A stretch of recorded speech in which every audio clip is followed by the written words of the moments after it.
Querido Jesus, lerei agora as páginas da tua vida, que elas me levem a te amar cada vez mais e que tuas palavras firam o meu coração e me levem a mudar de vida. O evangelho de hoje é o evangelho de São Lucas, capítulo 11, versículos 29 a 32. Naquele tempo, quando as multidões se reuniram em grande quantidade, Jesus começou a dizer: Esta geração é uma geração má.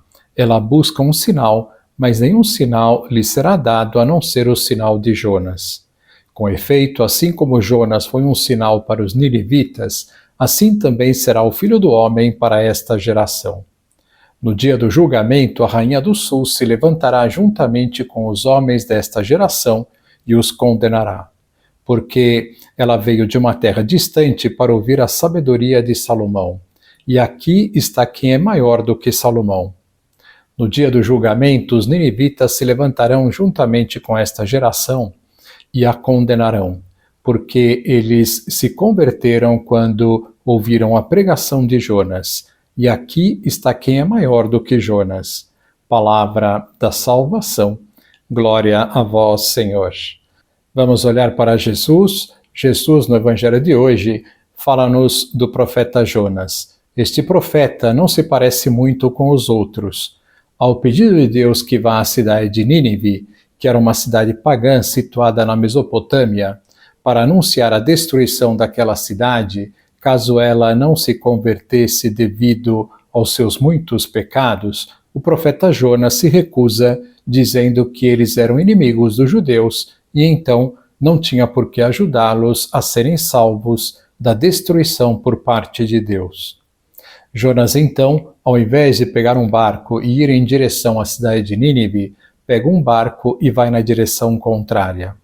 Este barco começa a passar um grande perigo e os tripulantes intuem que o problema é justamente o profeta Jonas. Assim, jogam-no ao mar. E o que acontece em seguida? Vem uma baleia e o engole. E Jonas ficará 3 dias no ventre deste animal até que a baleia o cuspa justamente na cidade de Nínive, que ele queria tanto fugir. Nesta hora o profeta sente-se feliz ao ser libertado do interior da baleia e decide pregar aos ninivitas a conversão. Diante do sinal que os fariseus pedem a Jesus, Nosso Senhor, depois de já ter dado tantos sinais, diz que nenhum outro sinal será dado senão o do profeta Jonas. O que Jesus está então querendo dizer? Que o grande sinal que ele dará a nós de que é o Messias tão esperado e o próprio Deus é que ele estará morto à semelhança de Jonas no ventre escuro da baleia 3 dias e no fim ressuscitará, sairá do ventre da terra. Vemos que Jesus, não só com estas palavras, faz uma profecia, como também mostra o maior sinal de que é o próprio Deus dando vida a si mesmo. Depois, Jesus faz um paralelo com a Rainha do Sul, que era a Rainha de Sabá, e o próprio povo ninivita que se converteu, dando crédito às palavras do profeta Jonas. A Rainha de Sabá foi de um lugar muito distante para ouvir o rei Salomão, e Jesus diz que ele é maior do que Salomão. Ou seja, os fariseus deviam ouvir as palavras de Jesus, que afirmava ser o próprio Deus e que pedia a conversão dos corações.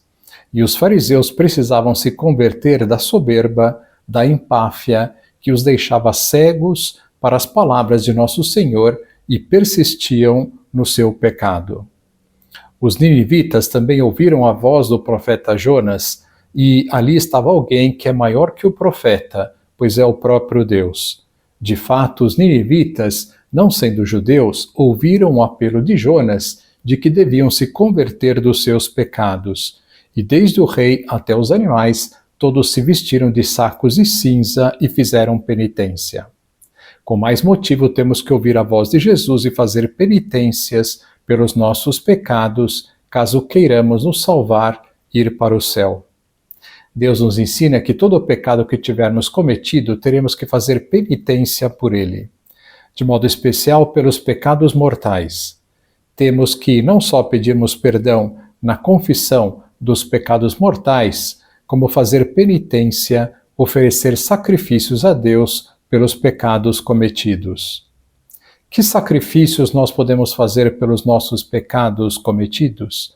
São José Maria nos dizia que o melhor sacrifício é aquele que nos leva a cumprir bem os nossos deveres diários.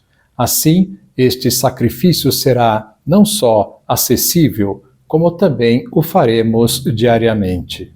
Por exemplo, o minuto heróico, saltar da cama ao tocar o despertador. No trabalho e outros deveres da casa, etc. Pontualidade, trabalhar com intensidade, cumprir os horários, não adiar o trabalho, não adiar as coisas chatas e custosas, fazer o que devemos fazer em cada momento, estar inteiramente no que fazemos, não fazer, ver, ler coisas alheias ao trabalho, fazer com perfeição as tarefas do começo ao fim, terminar as tarefas começadas, ordem material, guardar no devido lugar as coisas, etc. Na família e convivência com os demais, sorrir. São José Maria dizia que muitas vezes era a melhor mortificação, pois não teremos a menor vontade de fazê-lo.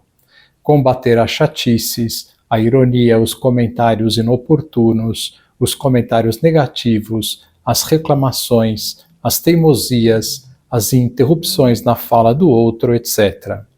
Combater os palavrões, os xingamentos, as discussões, a ira. Nas refeições, comer um pouquinho mais do que não gostamos ou comer um pouco menos do que gostamos. Moderar as coisas que estão fora do lugar. Uso exagerado do celular, Instagram, vídeos, games, etc. Principalmente se ele atrapalha a convivência familiar, o cumprimento dos deveres, etc. Dar tempo de qualidade aos outros, conversar com os outros sem estar olhando o celular. Que lição nós podemos tirar de hoje? Que o Evangelho de hoje nos ajude a termos uma fé maior na divindade de Cristo e a ouvir o seu anúncio de conversão da nossa vida. Agora vos dou a bênção para este dia, a bênção de Deus Todo-Poderoso, Pai, Filho e Espírito Santo, esteja sempre convosco e permaneça para sempre. Amém.